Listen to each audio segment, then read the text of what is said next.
साथियों नमस्कार। आज की वीडियो में हम जो टॉपिक पढ़ेंगे वो है मिल्किंग मेथड, दूध दोहने की विधियां, दूध निकालने की विधियां। दोस्तों ये बहुत इंपॉर्टेंट टॉपिक है और सामान्यतः इस पर एक प्रश्न बनता है। हम देखते हैं ये कौन सी विधियां हैं। तो मुख्य रूप से मिल्किंग की दो विधियां हैं। पहली जो विधि है वो है मशीन द्वारा और दूसरी जो विधि है वो है हाथों द्वारा। हाथों द्वारा फिर इसकी कुछ और विधियां हैं, लेकिन हम एक एक करके समझेंगे। सबसे पहले हम समझ लेते हैं मशीन द्वारा। जब हम मशीन द्वारा विधि की बात करते हैं तो इसमें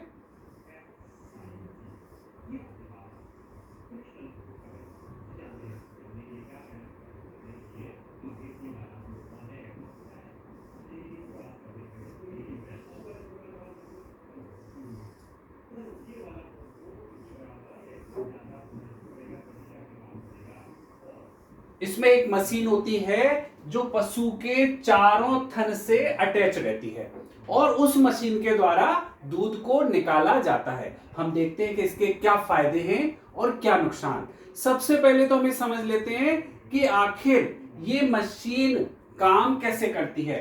तो सबसे पहले तो ये मशीन चूसण विधि, सक्शन विधि के द्वारा कार्य करती है, यानी ये थनों से दूध को खींचने का काम करती है। दूसरा, ये कहां उपयोगी है। अगर मैं एक किसान हूं, मेरे घर में 5 गाय हैं जो 5 लीटर दूध पर डे देती हैं, तो क्या मैं मशीन ले आऊं? नहीं। ये कहां पर उपयोगी है? जहां पशुओं की संख्या ज्यादा है, जहां पशुओं की संख्या ज्यादा है। दूसरा, जहां पशुओं का उत्पादन बहुत ज्यादा है। ऐसी गाय हैं, ऐसी भैंस हैं जहां जिनका उत्पादन 20-20, 30-30, 40-40, 50-50 लीटर पर डे है, वहां उपयोगी। सबसे पहला पॉइंट चूसण विधि पर आधारित है। दूसरा पॉइंट वहां उपयोगी जहां पशुओं की संख्या ज्यादा है और उत्पादन ज्यादा है। ये कहां होता है? बड़े बड़े व्यावसायिक डेयरी फार्मों पर। व्यावसायिक डेयरी फार्मों पर यह तकनीक उपयोगी है। और देखते हैं इसके क्या फायदे हैं। श्रमिक जो मजदूर हैं, दूध निकालने वाले हैं, उनकी जरूरत कम पड़ती है। श्रमिकों की आवश्यकता कम पड़ती है इस विधि में। एक और बड़ा इंपॉर्टेंट पॉइंट, स्वच्छ दूध उत्पादन, क्योंकि इसमें मनुष्य का हाथ कम से कम लगता है, मशीन के द्वारा ही दूध निकाला जाता है। तो स्वच्छ, साफ सुथरा, स्वच्छ दूध उत्पादन इस विधि के द्वारा होता है। साथियों, ये तो फायदे की बात हो गई, लेकिन हर फायदे के साथ कुछ नुकसान भी जुड़ा हुआ है। इसके नुकसान भी देख लेते हैं।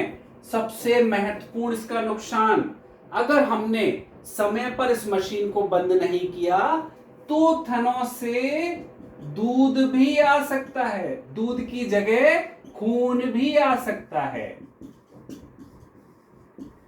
समय पर बंद करना बड़ा इंपॉर्टेंट है। इसके अलावा देखें, अगर कोई डेयरी फार्म गांव में है, हम दूध निकालने बैठे हैं और बिजली ही नहीं आ रही है, तो ऐसी जगह जहां लगातार बिजली यानी इलेक्ट्रिक की आवश्यकता इस मशीन में होती है। तो साथियों, ये सारे पॉइंट हैं, चूसण विधि पर आधारित है, ज्यादा पशु और ज्यादा उत्पादन वाले एनिमल में उपयोगी है, यानी बड़े व्यावसायिक डेयरी फार्म में उपयोगी है। श्रमों की आवश्यकता कम होती है, साफ सुथरा स्वच्छ दूध उत्पादन करती है, थनों से दूध की जगह खून आएगा अगर समय पर बंद नहीं करेंगे तो।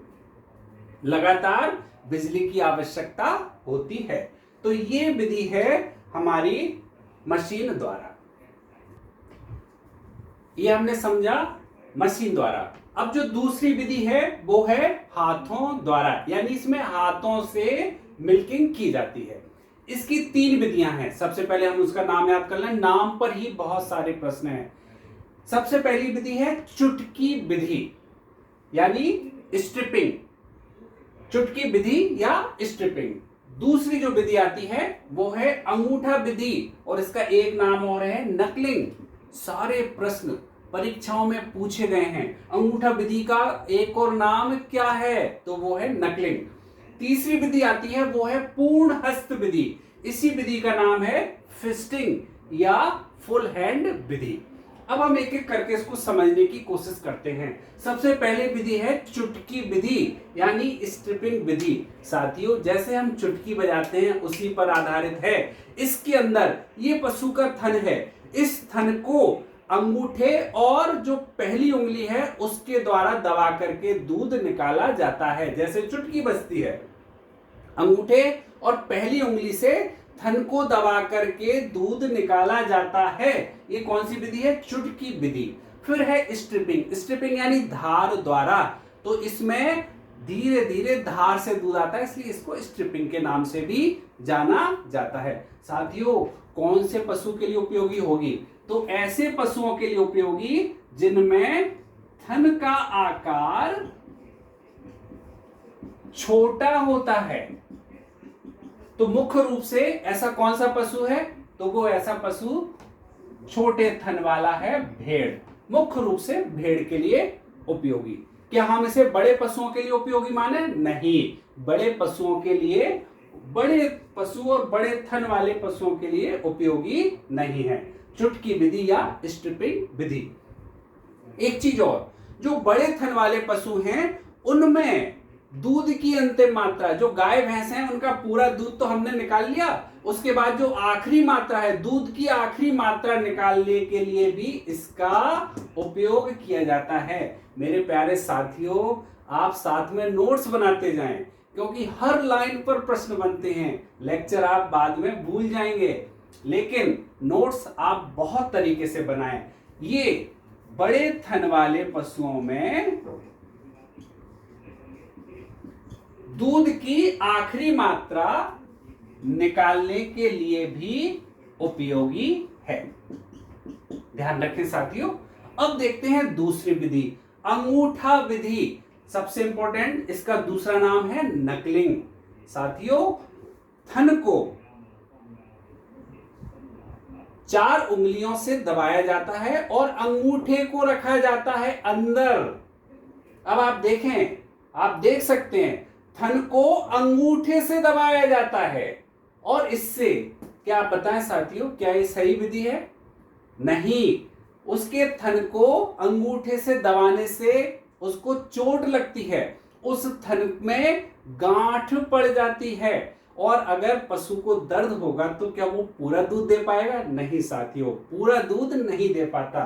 तो यह उपयुक्त दूध निकालने की उपयुक्त सही विधि नहीं है, उपयुक्त विधि नहीं है। साथ में साथियों अपने नोट्स में लिख लें कि यह उपयुक्त विधि नहीं है, और साथ में अंगूठे से थन में गांठ पड़ जाती है और पूरा दूध नहीं निकलता है। तीसरी विधि पूर्ण हस्त विधि, नाम है इसका फिस्टिंग।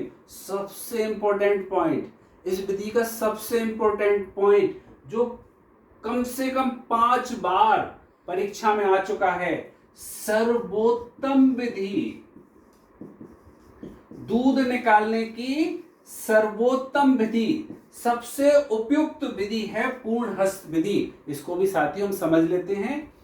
इसमें हम थन को पूरे चारों उंगली और हमारी जो हथेली है उससे दबाते हैं। देखें, थन के ऊपर चारों तरफ से दबाव पड़ रहा है, अंगूठा है बाहर, चारों तरफ से दबाव पड़ रहा है। पशु को कोई तकलीफ नहीं होती, उसको ऐसा एहसास होता है कि उसका खुद का बच्चा दूध पी रहा है, और पूरी तरह से पूरा दूध इस विधि के द्वारा निकलता है, इसलिए इसको सर्वोत्तम विधि कहा जाता है। साथियों, यहाँ एक चीज और याद रखने लायक है, अंगूठा विधि में आप जानते हैं भारत के गांव-गांव में कौन सी विधि प्रचलित है?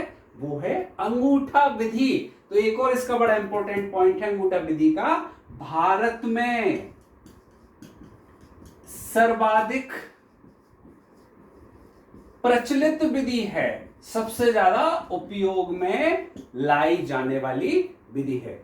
साथियों, ये हैं दूध निकालने की मिल्किंग मेथड्स। अगर आप इसको ढंग से करेंगे तो एक भी प्रश्न, सबसे ज्यादा प्रश्न पूछे जाते हैं, एक भी प्रश्न आपका गलत नहीं हो सकता है। Thank you.